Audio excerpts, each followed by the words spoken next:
ಶ್ರೀಗುರುಭ್ಯೋ ನಮಃ ಹರಿಃ ಓಂ. ಅಗಜಾನನ ಪದ್ಮಾರ್ಕಂ ಗಜಾನನಮಹರ್ನಿಶಂ ಅನೇಕದಂತಂ ಭಕ್ತಾನಾಂ ಏಕದಂತಮುಪಾಸ್ಮಹೇ.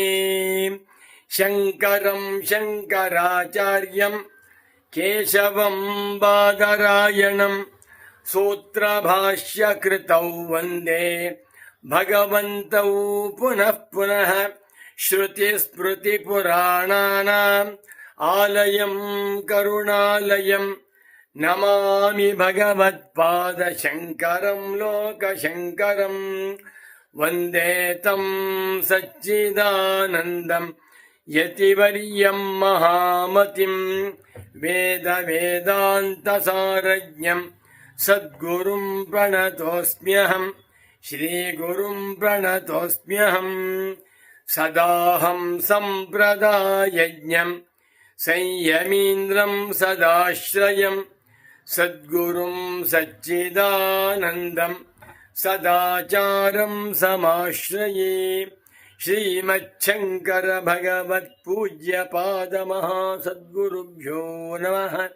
ಶ್ರೀ ಶ್ರೀ ಸಚ್ಚಿದಾನಂದೇಂದ್ರ ಸರಸ್ವತಿ ಸದ್ಗುರು ಪಾದುಕಾಭ್ಯಾಂ ನಮಃ. ನಮೋ ನಮಃ ಶಂಕರ ಪಾದುಕಾಭ್ಯಾಂ. ಶಂಕರ ಭಾನು ಚಾನಲ್ ವೀಕ್ಷಕರಾದ ತಮ್ಮೆಲ್ಲರಿಗೂ ಇಂದಿನ ಕಾರ್ಯಕ್ರಮಕ್ಕೆ ಹೃತ್ಪೂರ್ವಕವಾದ ಸ್ವಾಗತಗಳನ್ನು ಕೋರುತ್ತಾ ಇದೀಗ ಕಾರ್ಯಕ್ರಮವನ್ನು ಪ್ರಾರಂಭ ಮಾಡೋಣ. ಇಂದು ಕ್ರೋಧಿನಾಮ ಸಂವತ್ಸರದಲ್ಲಿ ಉತ್ತರಾಯಣ ವಸಂತ ಋತು ವೈಶಾಖ ಮಾಸ ಶುಕ್ಲ ಪಕ್ಷ ಏಕಾದಶಿ ತಿಥಿ ಭಾನುವಾರ 2024ನೇ ಇಸವಿ ಮೇ ಮಾಹೆಯಲ್ಲಿ 19ನೇ ತಾರೀಖಿನ ಭಾನುವಾರದ ದಿವಸ ಪವಿತ್ರವಾದ ದಿವಸ ಏಕಾದಶಿ. ಇದು ಶಂಕರ ಜಯಂತಿ ಸಪ್ತಾಹ ಮಹೋತ್ಸವದ ಅಂಗವಾಗಿ ಏರ್ಪಾಡಾಗಿರುವ ಕಾರ್ಯಕ್ರಮದಲ್ಲಿ 8ನೇ ದಿವಸದ ಕಾರ್ಯಕ್ರಮ. ಇದು ಉಪಸಂಹಾರ ಪ್ರವಚನ. ಇಂದು ಶಂಕರ ಭಗವತ್ ಪೂಜ್ಯಪಾದಾಚಾರ್ಯರವರ ಒಂದು ಬ್ರಹ್ಮಸೂತ್ರ ಭಾಷ್ಯ ವಾಕ್ಯವನ್ನು ಆರಿಸಿಕೊಂಡು ತಾತ್ಪರ್ಯವನ್ನು ತಿಳಿಸ್ತೇನೆ. ಇದಕ್ಕೆ ಹೆಸರು ಶ್ರೀ ಶಂಕರರ ಸಿಂಹಗರ್ಜನೆ. ಇಂಥ ನೂರಾರು ವಾಕ್ಯಗಳಿವೆ. ಶಾಂಕರ ಪ್ರಸ್ಥಾನತ್ರಯ ಭಾಷ್ಯ ಗ್ರಂಥಗಳಲ್ಲಿ ಶಂಕರ ಸಿಂಹಗರ್ಜನ ವಾಕ್ಯ ನೂರಾರಿವೆ. ನಾನಿಂದು ಒಂದು ವಾಕ್ಯವನ್ನು ಹೇಳ್ತೇನೆ. ಪ್ರತ್ಯಕ್ಷ ಫಲತ್ವಾಚ್ಚ ಜ್ಞಾನಸ್ಯ ಫಲವಿರಹ ಶಂಕಾನುಪಪತ್ತಿ. ಬ್ರಹ್ಮಜ್ಞಾನವಾದ ಮೇಲೆ ಅಂಥವನಿಗೆ ಮೋಕ್ಷವಾಗುತ್ತದೆಯೋ ಇಲ್ಲವೋ ಎನ್ನುವಂಥ ಸಂಶಯಕ್ಕೆ ಅವಕಾಶವಿಲ್ಲ. ಬ್ರಹ್ಮಜ್ಞಾನವಾಯಿತು ಅಂತಂದ್ರೆ ಅಜ್ಞಾನ ನಾಶವಾಯಿತು, ಅಜ್ಞಾನ ಬಾಧಿತವಾಯಿತು ಅಂತಂದ್ರೆ ಮೋಕ್ಷ ಸ್ವರೂಪ ಇರುವಂತಹದ್ದು ತೋರುತ್ತದೆ. ಸೂರ್ಯೋದಯವಾಯಿತು, ಬೆಳಕು ಬಂತು, ಕತ್ತಲೆ ಮಾತ್ರ ಹೋಗಲಿಲ್ಲ ಎನ್ನುವುದು ಹೇಗೆ ಸಾಧ್ಯವಿಲ್ಲವೋ ಅದೇ ರೀತಿಯಲ್ಲಿ ಪ್ರತ್ಯಕ್ಷ ಫಲತ್ವಾತ್ ಬ್ರಹ್ಮಜ್ಞಾನಕ್ಕೆ ಉಂಟಾಗುವ ಫಲ ಪ್ರತ್ಯಕ್ಷ ಅನುಭವದಲ್ಲಿದೆ. ಬ್ರಹ್ಮಜ್ಞಾನದ ಫಲವನ್ನು ಆಗಬಹುದು, ಆಗದೆ ಇರಬಹುದು ಎಂದು ಸಂಶಯ ಪಡುವುದಕ್ಕೆ ಅವಕಾಶವಿಲ್ಲ. ಏಕೆಂದರೆ ಕರ್ಮಫಲೇ ಸ್ವರ್ಗಾದೌ ಅನುಭವ ಅನಾರೂಢೆ ಸ್ಯಾದಾಶಂಕ ಭವೇದ್ವಾ ನವ ಇತಿ. ನೋಡಿ, ಶಂಕರರು ಇಡೀ ಪೂರ್ವ ಮೀಮಾಂಸಾ ದರ್ಶನವನ್ನ ಸಂಪೂರ್ಣವಾಗಿ ಅಧ್ಯಯನ ಮಾಡಿ ಅದರ ತಾತ್ಪರ್ಯವನ್ನು ಹೇಳ್ತಾ ಇದ್ದಾರೆ. ಪೂರ್ವ ಮೀಮಾಂಸಾ ದರ್ಶನದಂತೆ ಒಬ್ಬ ಗೃಹಸ್ಥನು ತಾನು ಗೃಹಸ್ಥಾಶ್ರಮವನ್ನು ಪ್ರವೇಶ ಮಾಡಿದಾದಂಗಿನಿಂದ ಸಾಯುವವರೆಗೂ ಕೂಡ ಪ್ರತಿ ದಿವಸ ಶ್ರದ್ಧಾಭಕ್ತಿಯಿಂದ 2 ಹೊತ್ತು ಅಗ್ನಿಹೋತ್ರ ಅನುಷ್ಠಾನ ಮಾಡ್ತಾ ಇದ್ದಾನೆ. ಅವನು ಮದುವೆಯಾದ್ದು 20ನೇ ವರ್ಷದಲ್ಲಿ, ಅವನು ಸತ್ತದ್ದು 110ನೇ ವರ್ಷದಲ್ಲಿ. 90 ವರ್ಷಗಳ ಕಾಲ ತಪ್ಪದ ಅಗ್ನಿಹೋತ್ರ ಅನುಷ್ಠಾನ ಮಾಡಿದ್ದಾನೆ. ಅದರ ಫಲವೇನು? ಸ್ವರ್ಗ ಪ್ರಾಪ್ತಿ. 110ನೇ ವರ್ಷದಲ್ಲಿ ಸತ್ತೋದ. ಅವನಿಗೆ ಸ್ವರ್ಗ ಸಿಕ್ಕಿದೆಯೋ ಇಲ್ವೋ? ಸಿಕ್ಕಿರಬಹುದು, ಸಿಕ್ಕದೇ ಇರಬಹುದು. ಕರ್ಮಾನುಷ್ಠಾನ ಮಾಡಿದ ಮೇಲೆ ಉಂಟಾಗುವಂಥ ಫಲ ಭವೇದ್ವಾ ಆಗಬಹುದು, ನವ ಭವೇತ್ ಆಗದೇ ಇರಬಹುದು. ಯಾಕೆ? ಭವಿಷ್ಯತ್ ಕಾಲದಲ್ಲಿ ಉಂಟಾಗುವ ಫಲವಾದ್ದರಿಂದ ಯಾವ ಫಲವು ನಾಳೆ ಆಗುತ್ತದೆಯೋ ಅದರ ಬಗ್ಗೆ ಸಂಶಯ ಉಂಟು. ಆದರೆ ನತು ತಥಾ ಜ್ಞಾನ ಫಲೇ ಮೋಕ್ಷೆ, ಆದರೆ ಬ್ರಹ್ಮಜ್ಞಾನದ ಫಲವಾಗಿರುವ ಮೋಕ್ಷದ ವಿಷಯದಲ್ಲಿ ಬ್ರಹ್ಮಜ್ಞಾನವೇನೋ ಆಯಿತು, ಮೋಕ್ಷ ಆಗುತ್ತೋ ಇಲ್ಲವೋ, ಮೋಕ್ಷ ಸಿಕ್ಕುತ್ತೋ ಇಲ್ಲವೋ ಎನ್ನುವಂಥ ಸಂಶಯಕ್ಕೆ ಅವಕಾಶವಿಲ್ಲ. ಏಕೆಂದರೆ ಕರ್ಮ ಫಲಗಳು ಅನುಭವ ಅನಾರೂಢ. ಈಗ ಅನುಭವದಲ್ಲಿ ಬರದೇ ಇರುವಂಥ ಫಲ. ಅಗ್ನಿಹೋತ್ರವನ್ನು ಮಾಡ್ದ, ಸ್ವರ್ಗ ಇವಾಗ ಸಿಕ್ಕತ್ತಾ? ಸ್ವರ್ಗ ಸುಖವನ್ನು ಅನುಭವಿಸಬಹುದಾ? ಇಲ್ಲ, ಸಾಯಬೇಕು. ಸತ್ತ ಮೇಲೆ ಸ್ವರ್ಗ, ಬದುಕಿರುವಾಗಲೇ ಮೋಕ್ಷ.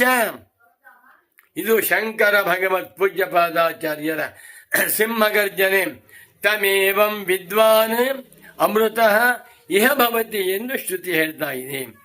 ಅನುಭವಾರೂಢಂತು ಜ್ಞಾನ ಫಲಂ, ಜ್ಞಾನದ ಫಲವಾದ ಮೋಕ್ಷ ಇಲ್ಲಿಯೇ ಈಗಲೇ ಅನುಭವಕ್ಕೆ ಬರುತ್ತದೆ. ಯಾವ ತತ್ವ ಜಿಜ್ಞಾಸುವಾಗಿರುವ ಮುಮುಕ್ಷ ಸಾಧಕ ಅಂತಃಕರಣ ಶುದ್ಧಿಯಿಂದ ಸಾಧನ ಚತುಷ್ಟಯ ಸಂಪನ್ನನಾಗಿ ಸದ್ಗುರುವಿನ ಬಳಿಗೆ ಹೋಗಿ ಸದ್ಗುರುವಿನ ಸೇವೆಯನ್ನು ಮಾಡುತ್ತಾ ಸದ್ಗುರುವಿನಿಂದ ಉಪದೇಶವನ್ನು ಕೇಳ್ತಾ ಕೇಳ್ತಾ ಬರ್ತಾನೋ ಅವನಿಗೆ ಬ್ರಹ್ಮಜ್ಞಾನವಾಯಿತು. ಅಹಂ ಬ್ರಹ್ಮಾಸ್ಮಿ, ಬ್ರಹ್ಮಜ್ಞಾನವಾದ ಕೂಡಲೇ ಮೋಕ್ಷವಾಗುತ್ತದೆ. ಇದನ್ನು ಪಾಠ ಮಾಡುವಾಗ ನನ್ನ ಪರಮ ಪೂಜ್ಯ ಸದ್ಗುರು ಪುಂಗವರಾದ ಶ್ರೀ ಶ್ರೀ ಶ್ರೀ ಸಚ್ಚಿದಾನಂದೇಂದ್ರ ಸರಸ್ವತಿ ಸ್ವಾಮಿಗಳವರು ಒಂದು ಮಾತು ಹೇಳಿದರು. ನೋಡಪ್ಪ ಮಗು, ಬ್ರಹ್ಮಜ್ಞಾನದಿಂದ ಮೋಕ್ಷ ಅಂತ ಹೇಳ್ತಾರೆ. ಹಾಗಂದರೆ ಬ್ರಹ್ಮಜ್ಞಾನ ಮೊದಲು ಆಮೇಲೆ ಮೋಕ್ಷ ಅಂತ ಅರ್ಥವಲ್ಲ. ಬ್ರಹ್ಮಜ್ಞಾನ ಪ್ರಾಪ್ತಿಯೇ ಮೋಕ್ಷ. ಸೂರ್ಯೋದಯವಾಯಿತು, ಬೆಳಕು ಬಂತು, ಆಮೇಲೆ ಕತ್ತಲೆ ಹೋಯಿತು ಅಂತಲ್ಲ. ಬೆಳಕು ಬಂತು ಅಂತಂದ್ರೆ ಕತ್ತಲೆ ಹೋಯಿತು ಅಂತ ಅರ್ಥ. ಇದು ಸಮಕಾಲಮೇವ ಅಂತ ಹೇಳಿದ್ದಾರೆ. ಯಾಕೆ ಅಂತಂದ್ರೆ ತತ್ವಮಸೀತಿ ಸಿದ್ಧವದುಪದೇಶಾತ್. ತತ್ವಮಸಿ, ನೀನು ಬ್ರಹ್ಮವಾಗಿದ್ದೀಯಾ ಅಂತ ಹೇಳ್ತಾ ಇದೆ. ಏನ್ ಹೇಳ್ತಾ ಇಲ್ಲ? ವಿಚಾರವನ್ನ ಮಾಡಿದ ಮೇಲೆ ಸತ್ತ ಮೇಲೆ ಬ್ರಹ್ಮವಾಗುವೆ ಅಂತೆಲ್ಲೂ ಇಲ್ಲ.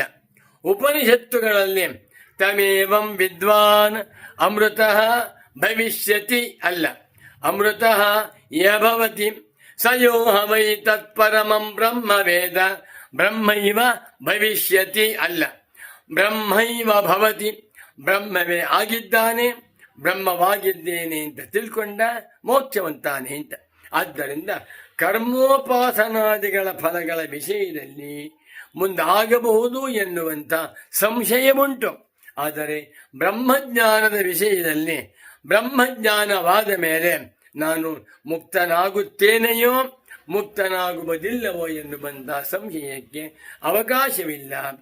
ತತ್ವಮಸಿ ಅಂತ ಹೇಳ್ತಾ ಇದೆ ಶ್ರುತಿ. ಬರಿತ ನಹಿ ತತ್ವಮಸಿ ಇತ್ಯಸ್ಯ ವಾಕ್ಯಸ್ಯ ಅರ್ಥಃ ತತ್ವಂ ಮೃತೋ ಭವಿಷ್ಯಸಿ ಇತ್ಯೇವಂ ಪರಿಣೇತುಂ ಶಕ್ಯ. ತತ್ವಮಸಿ ಅಂತ ಹೇಳ್ತಾ ಇದೆ ಶ್ರುತಿ. ಯು ಆರ್ ಬ್ರಹ್ಮನ್ ಅನ್ನುವ ಮಾತಿಗೆ ಯು ವಿಲ್ ಬಿಕಮ್ ಬ್ರಹ್ಮನ್, ನೀನು ಸತ್ತ ಮೇಲೆ ಬ್ರಹ್ಮವಾಗುವೆ ಎಂದು ಅರ್ಥವನ್ನ ತಿರುಚುವುದು ಸರಿಯಲ್ಲ ಅಂದ್ಬಿಟ್ರು. ಇದು ಶಂಕರರ ಸಿಂಹಗರ್ಜನೆ. ಶಂಕರರು ಜೀವನ್ಮುಕ್ತಿವಾದಿಗಳು. ಬ್ರಹ್ಮಜ್ಞಾನವಾಯ್ತಾ? ಅಜ್ಞಾನ ಬಾಧಿತವಾಯಿತು. ಅಜ್ಞಾನ ಬಾಧಿತವಾಯ್ತಾ? ಜೀವನ್ಮುಕ್ತಿ. ಇರುವ ಮೋಕ್ಷವೇ ಹೊರತು ಹೊಸದಾಗಿ ಬರುವ ಮೋಕ್ಷವಲ್ಲ ಅಂತ ಹೇಳಿದ್ದಾರೆ. ಇದನ್ನೆಲ್ಲ ಪಾಠ ಮಾಡುವಾಗ ನನ್ನ ಪರಮ ಪೂಜ್ಯ ಸದ್ಗುರು ಪುಂಗವರಾದ ಶ್ರೀ ಶ್ರೀ ಶ್ರೀ ಸಚ್ಚಿದಾನಂದೇಂದ್ರ ಸರಸ್ವತಿ ಸ್ವಾಮಿಗಳವರು ಒಂದು ಮಾತು ಹೇಳಿದರು. ನೋಡಪ್ಪ ಮಗು, ಕರ್ಮದ ಫಲ, ಉಪಾಸನಾ ಫಲ ಇವೆಲ್ಲವೂ ಕೂಡ ಪೋಸ್ಟ್ ಡೇಟೆಡ್ ಚೆಕ್ಸ್ ಇದ್ದ ಹಾಗೆ. ಬ್ರಹ್ಮಜ್ಞಾನದ ಫಲವಾಗಿರುವಂತಹ ಮೋಕ್ಷ ಕ್ಯಾಶ್ ಅಂಡ್ ಕ್ಯಾರಿ. ಒಂದು ಅಂಗಡಿಯಲ್ಲಿ ಒಂದು ಫ್ರಿಡ್ಜ್ ತಗೊಂಡಿದ್ದೇವೆ, ಅದಕ್ಕೆ 20,000 ರೂಪಾಯಿ ಬೆಲೆ. ನಾನು ಹೇಳ್ತೀನಿ, ಸ್ವಾಮಿ ನನ್ನ ಹತ್ರ ದುಡ್ಡಿಲ್ಲ, ಈಗ ಬ್ಯಾಂಕಲ್ಲಿ ದುಡ್ಡಿದೆ, ನಿಮಗೆ ಚೆಕ್ ಕೊಡ್ತೀನಿ, ಅದು 20,000 ರೂಪಾಯಿ ಬೆಲೆ ಇದೆ, 25,000 ರೂಪಾಯಿ ಹಾಕ್ಬಿಟ್ಟು ಪೋಸ್ಟ್ ಡೇಟೆಡ್ ಚೆಕ್ ಮುಂದಿನ ವರ್ಷ 2025 ಇಸವಿ ಜನವರಿ 10ನೇ ತಾರೀಕು ಹಾಕ್ಬಿಟ್ಟು ಚೆಕ್ ಕೊಡ್ತೇನೆ ಅಂದರೆ ಬೇಡ ಅಂತಾನೆ. ಚೆಕ್ ವ್ಯವಹಾರ ಬೇಡ, ಯಾಕೆ ಅದು ಕ್ಯಾಶ್ ಆಗ್ಬೋದು, ಬೌನ್ಸು ಆಗ್ಬೋದು. ಕ್ಯಾಶ್ ಕೊಡಿ, 20,000 ರೂಪಾಯಿ ಬೆಲೆ, 15,000 ರೂಪಾಯಿ ಕಡೆ ಸಾಕು ಅಂತಾನೆ. 5,000 ರೂಪಾಯಿ ಡಿಸ್ಕೌಂಟ್ ಕೊಡ್ತಾನೆ. ಯಾಕೆ? Cash and carry. ಕ್ಯಾಶ್ ಅಂದರೆ ಬಂಗಾರವಿದ್ದ ಹಾಗೆ, ಬ್ರಹ್ಮಜ್ಞಾನದ ಫಲವಾದ ಮೋಕ್ಷ ಕ್ಯಾಶ್ ಅಂಡ್ ಕ್ಯಾರಿ ಇದ್ದ ಹಾಗೆ. ಬ್ರಹ್ಮಜ್ಞಾನವಾದ ಕೂಡಲೇ ಮುಕ್ತನಾಗುತ್ತಾನೆ. ಬ್ರಹ್ಮಜ್ಞಾನವಾದ ಮೇಲೆ ಮೋಕ್ಷ ಪ್ರಾಪ್ತಿಗೆ ಸಾಯುವವರೆಗೂ ಕಾಯಬೇಕಾಗಿಲ್ಲ ಎನ್ನುವ ಮಾತನ್ನ ಭಗವತ್ಪಾದ ಶಂಕರಾಚಾರ್ಯರವರು ತಮ್ಮ ಬ್ರಹ್ಮಸೂತ್ರ ಭಾಷ್ಯದಲ್ಲಿ ಬರೆದಿದ್ದಾರೆ. ಇದನ್ನೆಲ್ಲ ನೋಡುತ್ತಾ ಹೋದಾಗ ಶಂಕರ ಭಗವತ್ ಪೂಜ್ಯಪಾದಾಚಾರ್ಯರ ಅವತಾರದ ವೈಶಿಷ್ಟ್ಯ, ಅವತಾರದ ಉದ್ದೇಶವೇನೆಂದರೆ ಉಪನಿಷತ್ತುಗಳಲ್ಲಿ, ಬ್ರಹ್ಮಸೂತ್ರಗಳಲ್ಲಿ ಮತ್ತು ಭಗವದ್ಗೀತೆಯಲ್ಲಿ ಉಪದೇಶಿಸಿರುವಂತಹದ್ದು ವಸ್ತುತಂತ್ರ ಜ್ಞಾನ. ಜ್ಞಾನದಿಂದ ಮೋಕ್ಷ, ಜ್ಞಾನದಿಂದಲೇ ಮೋಕ್ಷ. ಆ ಜ್ಞಾನವು ಭಾವನೆಯಲ್ಲ, ಉಪಾಸನೆಯಲ್ಲ, ವಿಭೂತಿ ಹಾಕ್ಕೊಳ್ಳುವುದಲ್ಲ, ಶಿಖಾ ಯಜ್ಞೋಪವೀತವಲ್ಲ, ಯಾವುದೂ ಅಲ್ಲ. ವಿವೇಕದಿಂದ ನಿಶ್ಚಯ ಮಾಡಿಕೊಳ್ಳುವಂತಹ ತಿಳುವಳಿಕೆ ಅಂತ ತಿಳಿಸಿಕೊಟ್ಟಿದ್ದಾರೆ. ಇಂಥ ಭಗವತ್ಪಾದ ಶಂಕರಾಚಾರ್ಯರವರು ಭಾರತ ದೇಶದಲ್ಲಿ ಆರ್ಯಾಂಬಾ ಶಿವಗುರು ದಂಪತಿಗಳ ಸುಪುತ್ರರಾಗಿ ಪರಮಶಿವನ ಅಂಶರಾಗಿ ಅವತಾರ ಮಾಡಿ ಅಖಂಡ ಭಾರತವನ್ನ ಪಾದಚಾರಿಗಳಾಗಿ ಸಂಚಾರ ಮಾಡಿ ಉಪನಿಷತ್ತುಗಳಲ್ಲಿ ಪ್ರತಿಪಾದಿತವಾಗಿರುವ ಆತ್ಮೈಕತ್ವ ಜ್ಞಾನ, ವಸ್ತುತಂತ್ರ ಜ್ಞಾನವನ್ನ ಪ್ರಸಾರ ಮಾಡಿರುವಂಥ ಏಕೈಕ ಧೀರ ಜಗದ್ಗುರುಗಳು.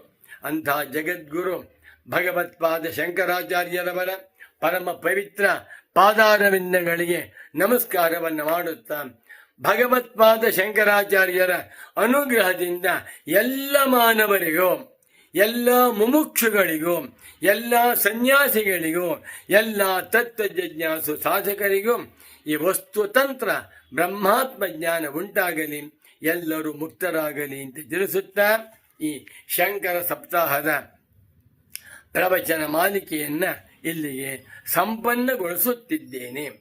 ನಮಃ ಶ್ರೀ ಶಂಕರಾಚಾರ್ಯ ಗುರುರಾಜಾಯ ತೇಜಸೇ ಅದ್ವೈತಾಮೃತ ತೃಪ್ತಾಯ ಗುರುಣಾಂ ಗುರವೇ ನಮಃ. ನಮಃ ಶ್ರೀ ಸಚ್ಚಿದಾನಂದ ಗುರುದೇವಾಯ ಧೀಮತಿ ಶಾಂಕರಾದ್ವೈತ ವೇದಾಂತ ತಪೋಮಗ್ನಾಯ ತೇಜಸೇ. ನಮೋ ನಮಃ ಶಂಕರ ಪಾದುಕಾಭ್ಯಾಂ.